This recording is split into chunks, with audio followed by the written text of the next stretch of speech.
আসসালামু আলাইকুম। আ আজকে এ বিষয়টি নিয়ে কথা বলতে চাচ্ছি না আমি। তারপরেও এ বিষয়টি নিয়ে আজকে কথা বলার চেষ্টা করতেছি। কেননা আজকের এই শিক্ষা ব্যবস্থা প্রচুর উন্নতি হয় নাই ভাই। আজকের এই শিক্ষা ব্যবস্থা আগে থেকে অনেক নিম্ন স্থানের দিকে চলে গেছে। এটা কেন বললাম? আ আমি ভার্সিটি থেকে কিছুদিন আগে আমি গ্রামে গেছিলাম।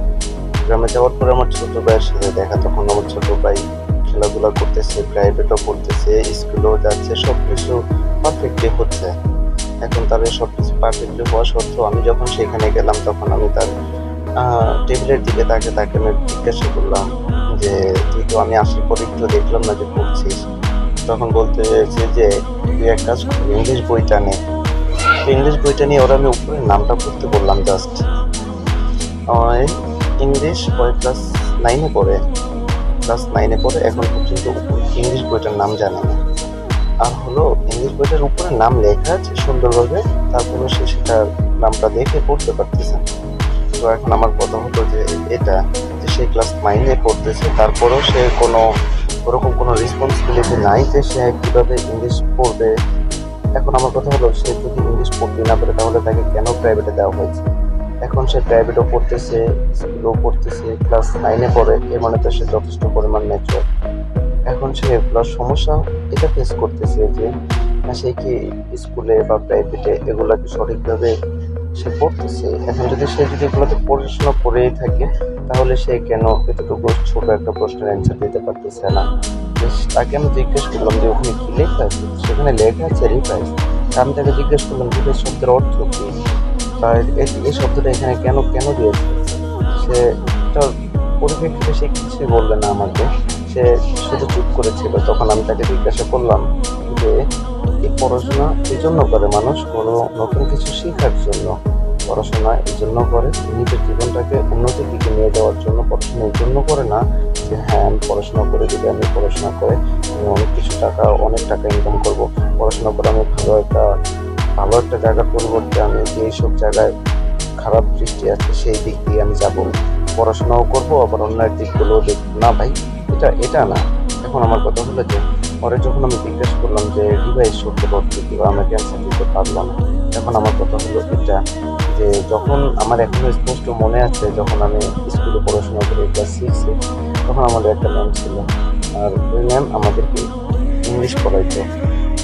তো এরকমভাবে পড়াশোনা করাইতো ম্যাম আমাদেরকে যখন আমাদেরকে একটা প্যারাগ্রাফ বা একটা অ্যাপ্লিকেশন লেটার এগুলো দিত তখন আমরা ওটা বাসা থেকে এরকমভাবে পড়ে যেতে হতো যে আমরা যদি ওটা পড়ে না যেতাম তাহলে পরদিন আমাদের শিওর মাইর খেতে হইতো ভাই। জোড়া ব্যাধিও মাধ্যমে যাই হোক ম্যামের নাম নিচ্ছি না। তখন আমাকে যখন প্রথম দিন গেছি তখন আমি আর আমার ফ্রেন্ড বসে আছি আমাকে জিজ্ঞেস করলো এদিকে পড়ে আসছিস আমি বললাম যে না ম্যাম সরি। তখন আমাকে দুটো বাড়ি দিল। আমার হাতটা এত জোরে বাড়ি দিয়েছিল তখন আমার হাতটা পুরোটা ব্যথা হয়ে গেছিল। এখন আমি এটা বলবো যে এখনকার বর্তমানে কি এটা হয়? না, এটা হয় না। এখন আর হয় না। তখন কি আমাকে ওই ২ টা বাড়ি দিয়েছিল এর বিধায় কি আমি কি আমার হাত ভেঙে গেছিল বা এরকম কিছু না ভাই এরকম কোনো কিছুই হয় নাই। তখন শুধু এটা হয়েছিল যে হ্যাঁ, আমি একটু ব্যথা পাইছিলাম। আমি নিজেরে উপলব্ধি করতে পারতেছিলাম যে না যে আমি যদি পরবর্তীতে এটা পড়ে আসি তাহলে আর আমাকে কখনো টিচার মারবে না। তারপর থেকে আমি প্রতিদিন ওই ম্যামের পড়াগুলো সর্বোচ্চ চেষ্টা করতাম যে আমি বাসা থেকে কমপ্লিট করে নিয়ে যাওয়ার জন্য। তারপর থেকে আর ম্যাম কখনো আমাকে মারেনি। এখন আমার কথা হলো যে এখনকার পোলাপান এত কমপ্লেইন, এত এক্সপ্লেইন দিচ্ছে যে পড়াশোনা নিয়া যে হ্যাঁ, এক্সাম দিতে পারতেছি না ভাই। ভাই তোরা সারাদিন রাত ভর বাসায় বসে গেম খেলবি, মেসেঞ্জারে চ্যাটিং করবি, হোয়াটসঅ্যাপ, ইনস্টাগ্রাম, ভাইবা এগুলা নিয়ে পড়ে থাকবি। এখন তোরা যদি এগুলো নিয়ে পড়ে থাকিস তাহলে তোরা কিভাবে এক্সামের ভালো একটা প্রিপারেশন নেওয়া যাবে এক্সাম দিতে। এখন সবশেষে এটা বলতেছি এখনকার বর্তমানে শিক্ষা ব্যবস্থার সবচেয়ে বড় গাফিলতি এটা হয় যে তারা যখন এই যে শিক্ষা ব্যবস্থার উন্নতির দিকে নিয়ে যাচ্ছে তারা সেই উন্নতির দিকে নিয়ে যাচ্ছে না কেননা তারা এখন আর আগের মতো শিক্ষকদের হাতে অতটুকু পর্যন্ত ক্ষমতা দেয় নাই। যে শিক্ষকটা যে ওই ক্ষমতা সম্পন্ন হলে সে শিক্ষার্থীদেরকে ভালোভাবে পড়াশোনা করাবে, ভালো একটা মোটিভেশন দিবে এরকম। আমরা যখন আগে ক্লাস 6 এ পড়তাম, ক্লাস 10 এ পড়তাম, ক্লাস 10 এ পড়ার আগ পর্যন্ত আমাদের এরকম ছিল যে বৃহস্পতিবার আসলে আমাদের স্কুলের সকল ক্লাস কার্যক্রম বন্ধ থাকবে। তখন সেখানে শুধুমাত্র আয়োজন চলবে, কোরআন তেলাওয়াত দিয়ে শুরু হবে, তারপরে সেখানে কেউ গান গাবে, কেউ জাতীয় সঙ্গীত দিয়ে শুরু করে গান গাবে, তারপরে কবিতা আবৃত্তি করবে। এগুলোর বিষয়ে একটা করে গাইড ছিল। গল্পের বই দিত শিক্ষকরা আমাদেরকে পড়াশোনা করানোর জন্য, যাতে আমরা বাসায় তারপরে একটু বসে পড়ি। কিন্তু এখন দেখতেছি না যে ওরকম কোনো কিছুই নেই। তো এগুলো আসলে এই জন্য হয়েছে যে বর্তমানে শিক্ষকদের হাতে কোনো ক্ষমতা দেওয়া হচ্ছে না। তো আমি সবার আগে এটাই বলবো যে শিক্ষামন্ত্রী এখন বর্তমান সময়ে যাই করেছে না কেন, তিনি হয়তো কোনো একটা ভুল করেছে, যার কারণে তাকে এই এই সমস্যাগুলো ফেস করতে হচ্ছে।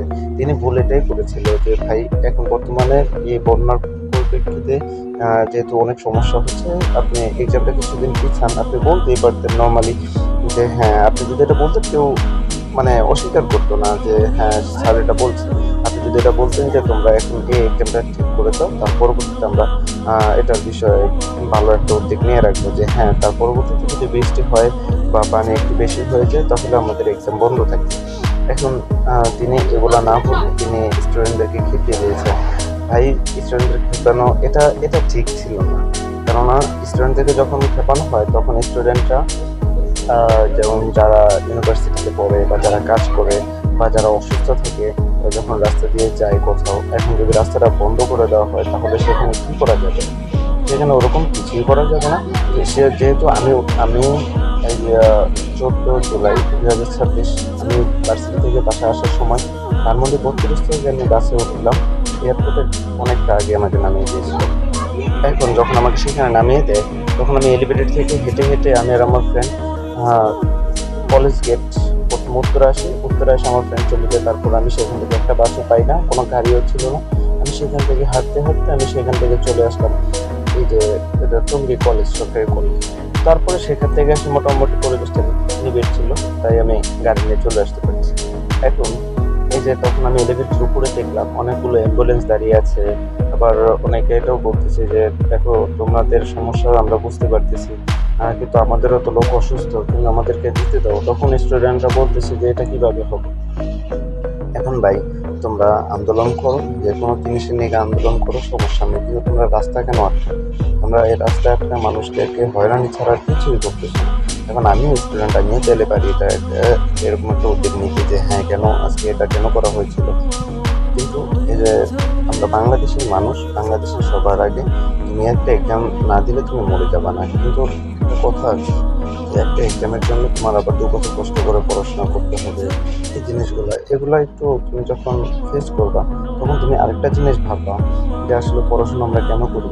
যেহেতু কোনো জিনিস শিক্ষার ক্ষেত্রে, কোনো জিনিস শেখার জন্য তোমরা পড়াশোনাটা করি। এখন আমরা যদি শিক্ষা এই জন্যই করি মানুষের সাহায্য করার জন্য, শিক্ষা মানুষ এই জন্যই করে যে মানুষের সাহায্য করার জন্য। এখন শিক্ষার ক্ষেত্রে মানুষকে তুমি সাহায্য কীভাবে করবে? তুমি যদি নিজে রাস্তার মাঝখানে বসে থাকো, তাই না? তো ভাই, আমি যদি কোনো ভুল করে থাকি তাহলে অবশ্য আমার দৃষ্টিতে দেখবেন, যেহেতু আমিও স্টুডেন্ট। তবে এটাই বলবো, আর হলো বর্তমান শিক্ষা ব্যবস্থাকে এটা বলবো যে শিক্ষকদের হাতে সবচেয়ে বেশি সবার যে উচ্চ ক্ষমতাটা তাদেরকে প্রদান করা হয়, যাতে তারা তাদের এই শিক্ষা ব্যবস্থাটাকে উন্নতির দিকে নিয়ে যায়। কেননা আপনি যদি এই শিক্ষা ব্যবস্থাটাকে উন্নতি না করেন তাহলে বাংলাদেশের মানুষ শিখবে কীভাবে? আর শিক্ষা যদি আপনি অর্জনে না করেন তাহলে আপনার নতুন নতুন প্রজন্ম, নতুন নতুন কত জিনিস এগুলো আপনি তৈরি করতে ব্যর্থ হয়ে যাবেন। তাই আমি মনে করি যে শিক্ষকদের হাতে সর্বোচ্চ ভূমিকা দেওয়া হয়। এই শিক্ষকদের জন্যই আমরা আজকে ভালো একটা দিকে যাইতে চাচ্ছি। শিক্ষকরা আমাদেরকে ভালোভাবে পড়াশোনা করায়, তাই আমরা যাচ্ছি। এখন যদি শিক্ষকরা আমাদেরকে কোনো একটা কথা বলে আমরা যদি সেটা না মেনে আমরা যদি তাদের বিরুদ্ধে কমপ্লেন করি, তাহলে এটা কি আমাদের শিক্ষা ব্যবস্থার ক্ষেত্রে হলো না? ভাই, এটা হলো। তাহলে আমাদের উচিত আন্দোলনটা এই জন্য করা যে শিক্ষা ব্যবস্থাকে উন্নতি করার জন্য কোনো এক্সামের নকল কোনো নেতা, কোনো রাজনৈতিক প্রভাবের ক্ষেত্রে যেন এক্সামের জন্য কোনো ক্ষয়ক্ষতি না হয়।